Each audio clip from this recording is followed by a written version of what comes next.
देखना, जब तुम, अब देखो पहचान बता रहे हैं कि भगवान के सन्मुख हो, जब तुम प्रभु के सन्मुख होगे तो तुम देखना तुम्हारा उत्साह बढ़ेगा। कभी कभी सत्संग में कहते हैं कि अब उस आनंद की उमंगन को कैसे बताएं, ऐसा समझ लो जैसे किसी का ब्याह तय हो गया हो संसारी पुरुष का, और उसके मनोनुकूल पत्नी मिल गई हो, और वो कितना फूला फूला घूमेगा। या माँ के इकलौते बेटे का ब्याह हो, फिर वो कैसे फूली फूली सबका स्वागत आनंद। अब ये कहाँ परमानंद में प्रभु से उदाहरण बैठेगा, पर वो तो अद्वितीय है, अचिंत्य है। पर ऐसे ही चंद्र शाखा न्याय जैसा कि डाल के एक हाथ ऊपर देखो चंद्रमा दिखाई दे रहा, अद्भुत फूलन, अद्भुत उत्साह। जिस समय भगवत सन्मुख होगे ना, एक ऐसी उन्मत्तता, एक ऐसे आनंद की उमंगन, उसके लिए ललचाओ। जो तुम खोज रहे हो वो इधर नहीं है, वो इधर है। परमानंद, विज्ञानानंद, क्या क्या भगवान की उस आनंद को महापुरुषों ने सजा करके, बहुत सुख में, परमानंद में। निश्चित निश्चित हम कई बार कहा है कि अगर इस ऐसा कुछ होता तो हम कह जरूर देते, भले हमारी कमी होती कि हमारी कमी के कारण, पर हम कह देते, पर सच्ची कहते हैं। ओ उसी आनंद का ये जितना ये आनंद का जो क्षेत्र माना गया शरीर है, भोग है, इसकी तो दशा ही देख रहे हो। आनंद का स्वरूप प्रभु में, ज्यों ज्यों तुम्हारा प्रभु सन्मुख होकर कदम बढ़ेगा तो तुम्हारे अंदर अद्भुत आनंद, अद्भुत उत्साह, अद्भुत उत्कंठा और एक दिव्य शक्ति। ये भी बात, एक दिव्य शक्ति तुम्हारे अंदर, दैवी संपदा बढ़ने लगेगी, एक अलौकिक शांति रहेगी, दुख सुख में एक समानता का भाव आ जाएगा। कोई भी भोग तुम्हें प्रिय नहीं लगेगा, नहीं खान पान ते भावे है, नहीं कोमल वसन सुहावे है, सब विषय लगे ते खारा है, हरि आशिक का मग न्यारा है। संत जन देखते ही ऐसे लगेंगे जैसे स्नेह संबंधी जन मिलते हैं। अच्छा अच्छा, ऐसे संतों को देखते ही मन नाच पड़ेगा, आज तो हो भाग्य भगवत सन्मुख का, आज तो हो भाग्य, हमें साधु समागम मिला, हमें संत जन मिले। तुम्हारी विलक्षणी एक स्थिति होगी, कोई भी द्वंद्व तुम्हें स्पर्श नहीं कर पाएगा। निराशा, चिंता, भय, विषाद, कामना, वासना, ये सब क्षीण होने लगेंगी। केवल भगवत सन्मुखता। जब तक तुम भगवान की तरफ पीठ किए हो और संसार भोगों की तरफ मुख किए हो, तो तुम कुछ भी कर लो, तुम्हें सुख शांति मिलने वाली नहीं।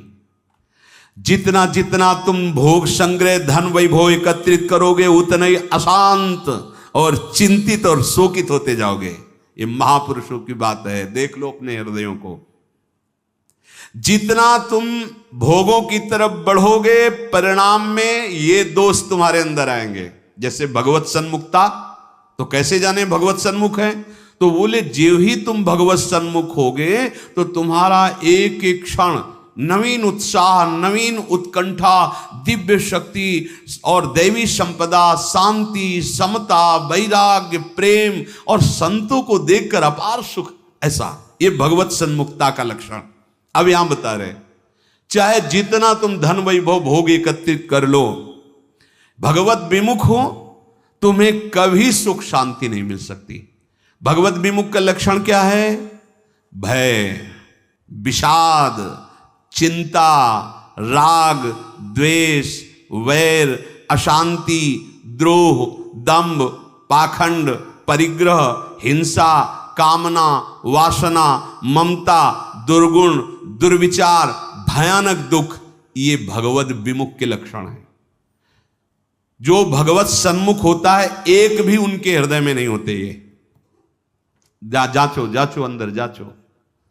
भगवत विमुक्ता का लक्षण, मूल लक्षण भोगों में सुख है, इसी में सारे दोष बैठे हुए हैं। और जहां भगवत सन्मुख हुए, तहां तुम्हारा प्रतिपल नवीन उत्साह, नवीन उत्कंठा, दिव्य शक्ति, दैवी संपदा, शांति, समता, वैराग्य, प्रेम, समस्त द्वंद्वों से छूट करके एक अद्भुत आनंद और संत समागम जीवन बन जाएगा।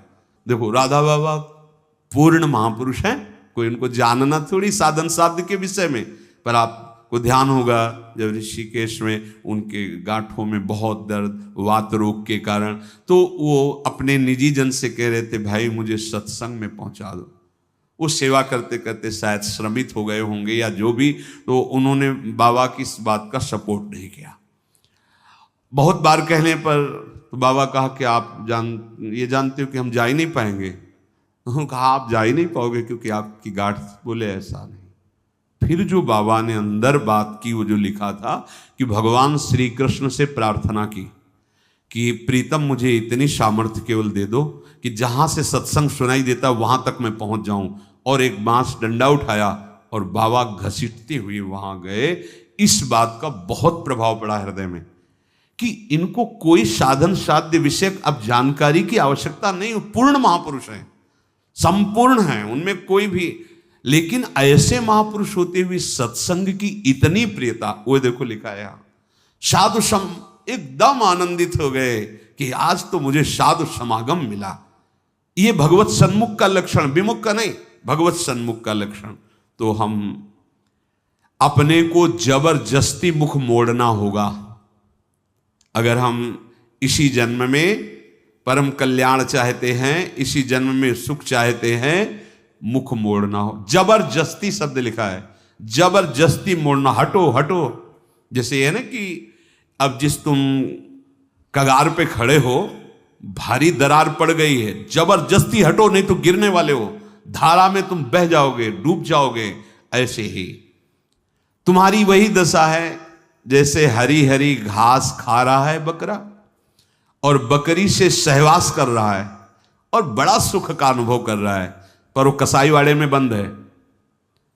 वो ये नहीं जान रहा कि अब की नंबर हमारा आ रहा है गड़ासा चलने का, वो नहीं जान पा रहा है। इसी प्रकार आप खान पान, शौक, मौज मस्ती, परिवार, सांसारिक सुख भोग रहे हैं, पर आपको पता नहीं कि काल के कसाईवाड़े में है। मौत का गड़ासा वो बिल्कुल तैयार किए हुए है, बस समय की देरी है, नंबर आपका ही है। सावधान। इसीलिए कह रहे जबरदस्ती भगवत सन्मुख करो अपने मन को, अपने तन को, अपनी वाणी को, अपनी चेष्टा को। कोई उपाय नहीं है बचने का। आपको दिखाई दे रहा क्या है, तो भयभीत कर रहे हैं, आप देख ही नहीं पा रहे हो, भय तो तांडव मचा रहा है। देख लो, ऐसे जरा सी भूमि हुई, हजारों लोग मकान के नीचे दब के मर गए। ऐसे जल में उफान आई, एक लहर आई, प्रांत का प्रांत नष्ट कर दिया। क्या क्या लीलाएं हो रही प्रकृति की, माया की। हमारा भी तो नंबर आएगा ना, कोई ना कोई तो आएगा, काल का रूप, कहीं ना कहीं कोई रोग, कोई घटना, कोई, और हम मस्त हैं जैसे बकरा हरी हरी घास खा रहा है, ऐसा ऐसा उसको लग रहा है हम बड़े सुखी, ये पता नहीं अगला नंबर हमारा है। तुमको बिना सूचना दिए, बिना राय के तुम्हारी मृत्यु तुम्हारा नाश कर देगी। मृत्यु किसी से राय लेती क्या कि अब हमारी प्रार्थना स्वीकार करें, हम अपना काम शुरू करें, यदि आपकी आज्ञा हो? ऐसा नहीं हो। अगर ऐसा हो तो कोई तैयार नहीं होगा, कोई नहीं तैयार होगा। बिना आपको सूचना दिए, बिना आपकी राय के वो आपका नाश कर देगी मृत्यु। इसलिए वो सहसा आप पर आक्रमण करेगी, उसके पहले आप सावधान हो जाओ। अब वो कब करेगी कुछ पता नहीं है, इसलिए आपको अभी से, इसी सेकंड से सावधानी करनी है। क्या? एक एक वृत्ति को कृष्णाकार कर दो, प्रियालाल के चरणों में लगा दो। बुद्धिमान उपासक सावधान, तुम्हारी जन्म के साथ ही मृत्यु पैदा हो चुकी तुम्हारी। कितने अनुभवी महापुरुष कह रहे सावधान, जब तुम्हारा जन्म हुआ था उसी समय तुम्हारी मृत्यु भी पैदा हो गई है। बस तुम्हारे साथ चल रही मृत्यु अवसर देख रही है, समय देख रही, जहां पूरा हुआ वो अपना काम कर देगी। इसलिए प्रतिक्षण तू मृत्यु की दृष्टि में है, शिकार बिल्कुल लक्ष्य पे है। मृत्यु का अंतिम स्पर्श तुम्हारा सर्वनाश कर देगा। शरीर, रुपया, पैसा, कामना, घर, मकान, पद, पदवी, सब। अतः तुम कुछ ऐसा करो जिससे मृत्यु शरीर पर प्रभाव पड़े, आप पर नहीं। आप कर्ता भोक्ता भाव में, इसलिए आप पर प्रभाव पड़ता है। वो क्या है? इस चक्र से सदा छूट जाने के लिए एकमात्र सब ग्रंथ, सब संत और सब पंथ का निर्णय है सतत भगवत भजन, सतत भगवत चिंतन, प्रभु के आश्रित होकर प्रभु का भजन। एक छोटी सी वस्तु जब भाव में भरकर आप प्रभु को समर्पित करते हैं तो प्रभु से बहुत बड़ी मान लेते हैं। हमारे प्रभु का स्वभाव ऐसा है। पत्रम पुष्पम फलम तोयम ये में भक्ता प्रति। देखो नाशवान वस्तु है ना। अगर एक चुल्लू जल भगवद अर्पण कर दिया, भगवान उतने में प्रसन्न हो रहे हैं। एक तुलसी दल ले लिया, ऐसे एक फूल ले लिया, कोई फल ले लिया, और भगवान भाव में भरकर कहते हैं अश्नामी, मैं उसे खा लेता हूं। जैसे फूल सूंघने की वस्तु है, पर भगवान कर मैं पा लेता हूं, पत्ता पा लेता हूं, जल पा लेता हूं, फल पा लेता हूं। पत्रम पुष्पम फलम तोयम ये में भक्त्या, भक्ति भाव से जो भक्त अर्पित कर देता है, भगवान कहते हैं मैं उसे पा लेता हूं, वो शाश्वत हो गई। दो प्रकार की बैंक है, एक मायाकृत बैंक, एक हरि बैंक। हरि बैंक में वही वस्तु जमा होती है जो त्वदीयम वस्तु गोविंदम तुभ्यमेव समर्पय से होता है। ध्यान रखना, आपके द्वारा दी हुई वस्तु आपको समर्पित है, ये हरि बैंक में जमा हो गया। अगर आप निष्काम भाव से करते तो भगवत प्राप्त हो जाएंगे, सकाम भाव से करते तो आपको बहुत आगे बढ़ करके मिलेगी। और यहां जो बैंक में मायाकृत जमा है ये सब रद्द, शरीर छूटा, सब व्यर्थ गया। मानव जीवन का एक एक क्षण इतना कीमती है कि उसके बदले में फिर कुछ नहीं है कि हम ये दे करके समय खरीद ले। तो ऐसे समय को केवल केवल महामहिमा में भगवान नाम स्मृति में लगाओ। सब चेष्टाएं हो रही, नाम जप कर रहे हैं, आपका बैंक बैलेंस बढ़ रहा है।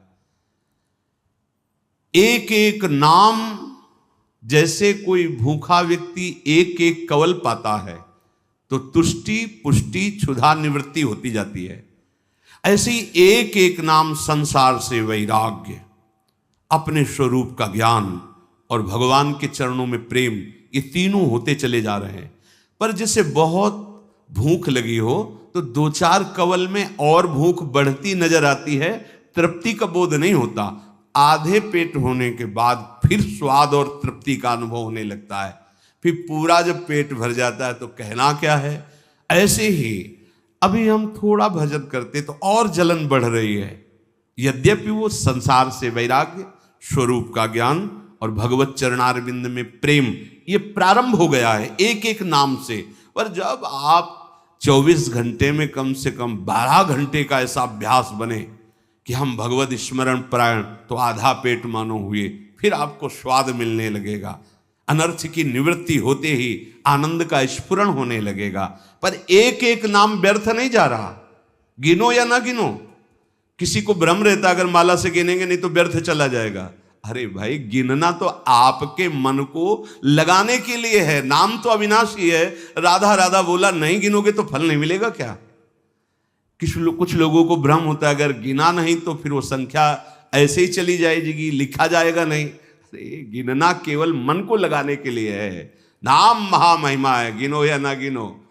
अब प्रेमी जन गिनने में नहीं रहते। हाँ, प्रेमी जन तो श्वास प्रश्वास अपने प्रीतम के नाम का वर्तमान में स्वाद ले रहे, उसका और कोई फल नहीं चाहिए। ये जिह्वा पे राधा राधा चल रहा है, हमें सब कुछ मिल गया, बस यही चलता रहे, हम भूलूं ना। इतना स्वाद, इतनी महासुख की वृत्ति उदय होती है। सामने प्रियालाल हृदय आनंद की उफान में, जिह्वा पे नाम, अब उसे क्या चाहिए? जो क्षण चला गया वो लौटकर दोबारा तुम्हारे जीवन में नहीं आएगा, बहुत बड़ा घाटा। अगर खाली चला गया तो बहुत बड़ी हानि, बहुत बड़ा छिद्र, बहुत बड़ी दोष वृत्ति हो गई। जरा सा भगवत विस्मरण में अंतर, माया का प्रवेश। का हनुमंत विपति प्रभु सोई, जब तो सुमिरन भजन न होई। श्वास प्रश्वास लगातार भगवन नाम का अभ्यास, भगवत स्मृति कहीं भी जा रहे हो, कोई भी कार्य कर रहे हो, किसी से भी कोई व्यवहार कर रहे हो, अंदर ही अंदर स्मरण, प्रभु का स्मरण न छूटने पावे। लाभ हरिवंश के नाम उच्चारण, लाभ इससे बड़ा कोई लाभ नहीं। राधा राधा हरि हरि, अगर नाम उच्चारण हो रहा अंदर, बहुत बड़ा लाभ मिल रहा है। 1,00,000 रुपया 1 घंटे में कमा लिया और हरि को भूल गए, किस काम में आएगा? और 1 घंटे बाद शरीर छूट गया, 1,00,000 रुपया कमा लिया है, हरि का नाम नहीं लिया, तो आएगा क्या हाथ? और 1 घंटे लगातार नाम जप किया है, भले हमारे पास लौकिक वैभव नहीं है, लेकिन ना तो संताप होगा, न शोक होगा, न चिंता होगी, न भय होगा, एक आनंद, और वो अनंत काल के लिए बैंक में जमा हो गया अविनाशी नाम। ये हमारी समझ में क्यों नहीं आ रहा? लाखों रुपया इकट्ठा कर ली, चिंता है, शोक है, भय है, नाना प्रकार की वासनाएं जल रहे, लाभ क्या मिला? नाम चल रहा है, माना कि आपके पास उतना ऐश्वर्य नहीं है, यथा लाभ संतोष, जितना प्रभु दिए पर आपका हृदय प्रफुल्लित रहेगा, भरोसा बहुत बड़े स्वामी का है, और एक एक नाम आपका जमा हो रहा है। सदगुरुदेव भगवान एक दिन बोले थे, एक एक सेकंड का तुम्हारे हिसाब होगा। ऐसा नहीं कि तुम नाम जप कर रहे हो, उनके लिए जल रहे हो, कष्ट सह रहे हो, तो तुम्हें किसी को बताने की जरूरत है। एक एक सेकंड का हिसाब होगा और आप निहाल हो जाओगे। वो एक एक सेकंड आपको देख रहा है, आपके एक एक सेकंड की वृत्ति का हिसाब होगा। बहुत उदार दानी हैं हमारे प्रभु, अति उदार भी सुंदर। ऐसे मालिक के सेवक हो, वो एक एक सेकंड देख रहा है और तुम्हारा हिसाब करेगा। बाहर से नाटक करोगे, भक्ति का दंभ करोगे तो समय लगेगा, दंभ पूर्वक भी भक्ति की व्यर्थ नहीं जाती। झूठा खेले साचा हो, एक दिन ऐसा झटका लगेगा माया का कि अपने आप सच्चाई पे खड़े हो जाओगे। वो बहुत खिलाड़ी है, उससे बड़ा कोई खिलाड़ी नहीं। करो करो दम, करो नाटक। अब वो अपना नाटक विस्तार करेगा और ऐसी जगह खड़ा करेगा जहां कोई नहीं, तब पुकारोगे हे हरि, तो बोलेगे आ जाओ, हम तो पहले ही बांह फैलाए बैठे थे, पहले ही तुम तो हमें केवल निमित्त बनाकर भोगों के लिए तुम चल रहे थे, लेकिन अब असलियत में पुकारा, आओ हम तुम्हारे स्वागत के लिए खड़े हैं। झूठा खेले, ये खेल ऐसा है, झूठा खेले साचा होए। अगर झूठ से भी कोई भक्ति करने लगे तो सच्चाई में भगवान उसे भक्त बना देते हैं। हाँ, जो कोई भक्ति करे कपट से, उसको भी अपनाऊं, साम दाम और दंड भेद से सीधे रास्ते लाऊं। साम दाम दंड भेद, सीधे रास्ते लाऊं, नकली से बनाऊं असली। यही मेरे मन में छड़ी भगत मेरे मुकुट मणि। मैं हूं भक्तन को दास, भगत में आह। कितने कृपालु स्वामी है।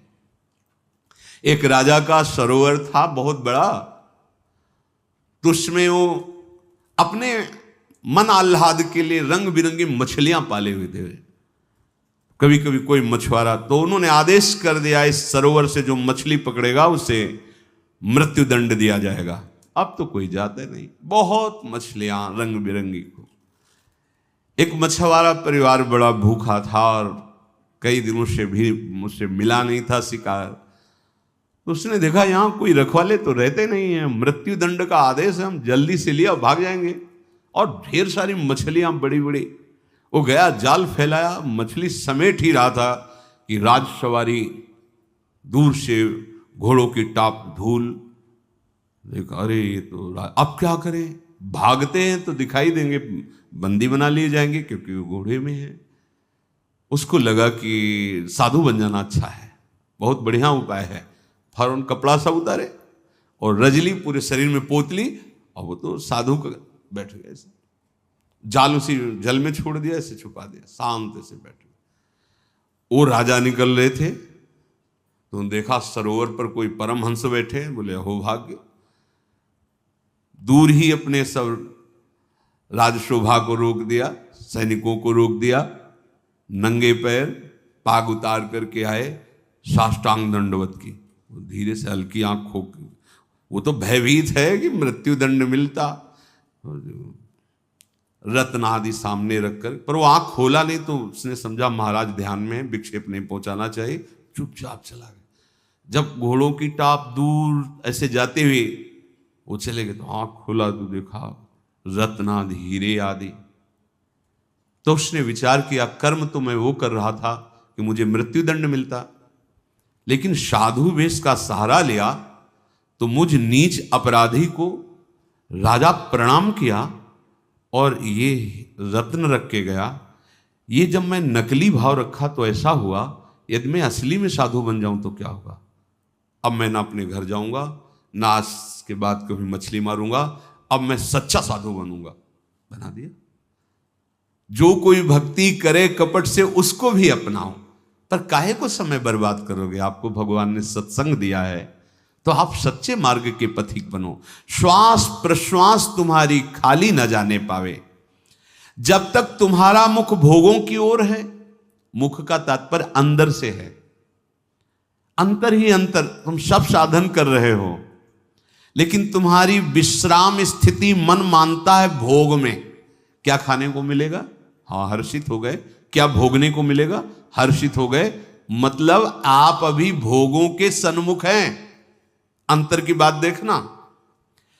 जब तक तुम्हारा मुख भोगों की ओर है तो तुम कह रहे हो कि हम भगवत मार्ग के पथिक हैं, भगवत मार्ग में चल रहे हैं, पर तुम चल भोगों की ओर ही रहे हो, प्रभु की ओर एक कदम नहीं चल रहे हो।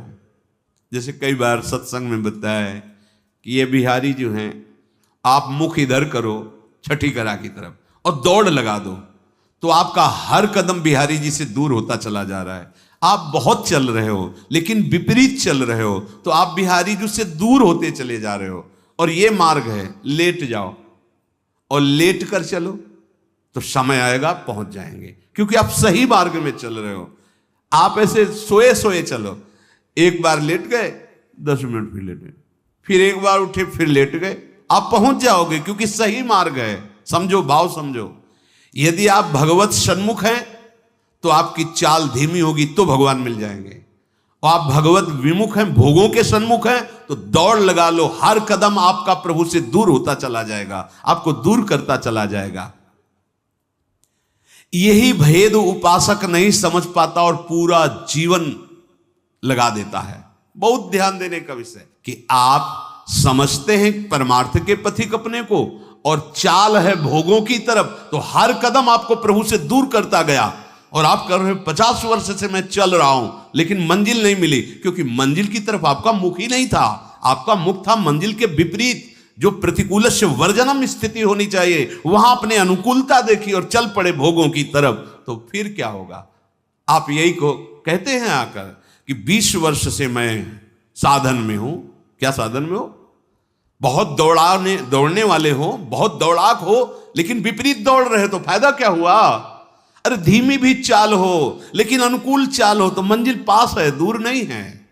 ये बहुत समझने की बात, बहुत समझने की बात। यही गलती हमसे होती है। महापुरुषों द्वारा स्वादनीय शास्त्र जिसकी जय घोष करता है, ऐसे नाम का अपमान कर रहे हो। तुम्हारे कदम किधर हैं? किधर है कदम तुम्हारे? तुम्हारी चाल किधर है? पहले देखो ना। अरे सन्मुख होए जीव मोई जमही, जन्म कोट यज्ञ नाश होते। मेरे प्रभु कहते हैं करोड़ों जन्म के पाप उसी क्षण नष्ट कर देता हूं जब सन्मुख होते। सन्मुखता का मतलब समझो। अंदर ही अंदर भोगों को विश्राम मान रहे हो, भोगों को सुख मान रहे हो, मान प्रतिष्ठा को जीवन का लाभ मान रहे हो, तो आपके सम्मुख कौन है? प्रभु हैं या मान प्रतिष्ठा है या भोग है या संसार है? क्या वेश रख लेना प्रभु की सन्मुखता होती है? क्या उद्देश्य क्या है तुम्हारा? उद्देश्य सन्मुखता होती है। उद्देश्य बहुत बार कहा है, उद्देश्य को आप ठीक कर लीजिए।